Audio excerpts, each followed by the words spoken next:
콜라비는 땅속에서 자라는 순무와 다르게 토양 윗부분에서 결구를 형성하는 작물입니다. 따라서 토양을 많이 가리지 않는 편이기 때문에 키우기가 쉬운 작물입니다. 특히 가을 재배 콜라비는 봄 재배보다 당도도 높고 맛도 뛰어나기 때문에 몇 주라도 심어보는 것을 추천합니다.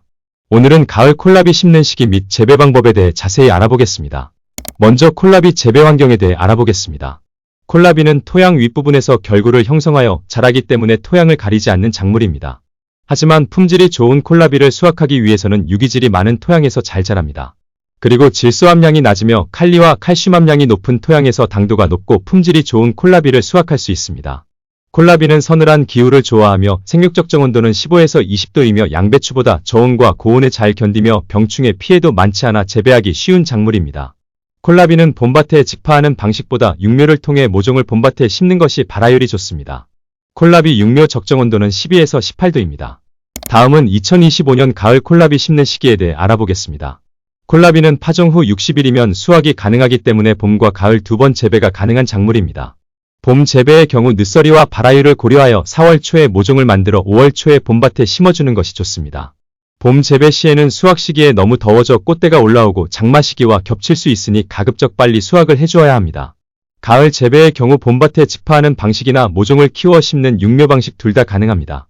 하지만 직파 방식보다는 육묘 방식이 발화율이 좋고 작물이 건강하게 자라니 육묘 방식을 추천드립니다. 다음은 밥 만드는 방법에 대해 알아보겠습니다. 콜라비는 유기물이 풍부하고 적당한 수분이 있는 양토나 사지량토에서 품질이 좋은 콜라비를 수확할 수 있습니다.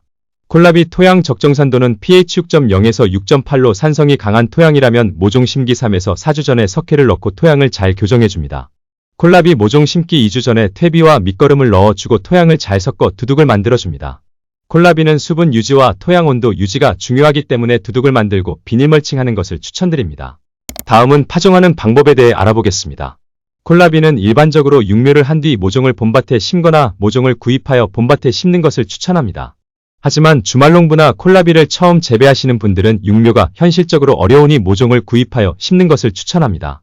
하지만 콜라비는 직파를 해도 초반 생육에만 신경을 쓴다면 중반 이후에는 육묘와 비슷한 성장을 보이기 때문에 큰 문제는 없습니다. 봄밭에 씨앗을 파종하는 방법과 모종을 파종하는 방법에 대해 알아보겠습니다. 씨앗을 파종하는 경우 비닐멀칭을 하였을 경우 비닐멀칭에 구멍을 낸 뒤 전뿌림으로 파종을 하며 비닐멀칭을 하지 않았다면 줄뿌림으로 파종합니다. 그리고 생육이 더디거나 불안정한 것부터 솎아내기를 하여 재식 간격을 15에서 20cm 정도로 해줍니다.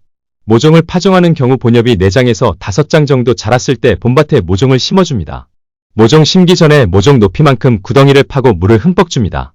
모종 포트에서 모종 뿌리가 상하지 않게 꺼낸 뒤 15에서 20cm의 재식 간격으로 심어줍니다. 봄밭에 모종을 심고 물고랑을 만들어 물을 충분하게 준 이후 마른 흙으로 다시 덮어 물의 증발을 막아주고 뿌리 활착을 유도합니다. 다음은 물주기에 대해 알아보겠습니다. 콜라비 육질은 무와 같이 대부분 수분으로 구성되어 있어 생육기간 동안 많은 물을 필요로 하는 작물입니다. 특히 콜라비는 알줄기 형성기에 많은 양의 수분이 필요로 하며 알줄기의 직격이 2cm 정도 되었을 때부터 정기적으로 충분한 물주기를 해줍니다. 날씨 상태를 보고 2에서 3일에 한 번 물주기를 해주며 수분 관리를 잘해 주어야지 맛도 좋고 품질이 우수한 콜라비를 수확할 수 있습니다. 다음은 잎따는 방법과 웃거름 주기에 대해 알아보겠습니다. 콜라비는 생육기간 동안 잎 쪽으로 가는 양분을 콜라비 과육 쪽으로 집중시키기 위해 잎따기 작업을 해주어야 합니다. 생육 중기 시점에서 줄기가 굵어지기 시작하면 위에 잎부터 5-6장을 남겨놓고 아래부터 잎을 제거해주면 됩니다. 다음으로 본잎이 3장에서 4장 정도 되었을 때 첫 번째 웃거름을 줍니다. 20일 간격으로 총 2-3번 정도 웃거름을 추가로 주면 됩니다. 웃거름을 줄 때는 뿌리를 피해 포기 사이에 주면 됩니다. 마지막으로 콜라비 병충해 방제에 대해 알아보겠습니다. 콜라비 병충해는 배추에 비하면 적은 편에 속하지만 벌레 피해 발생 확률이 높은 작물입니다. 특히 잎에 해충 피해가 많이 발생하며 배추잎나비애벌레와 배추좀나방, 파밤나방 등의 피해가 큽니다. 벌레 피해 예방을 위해서 한랭사를 설치하거나 제충국 등으로 사전에 미리 방제를 해주어야 합니다.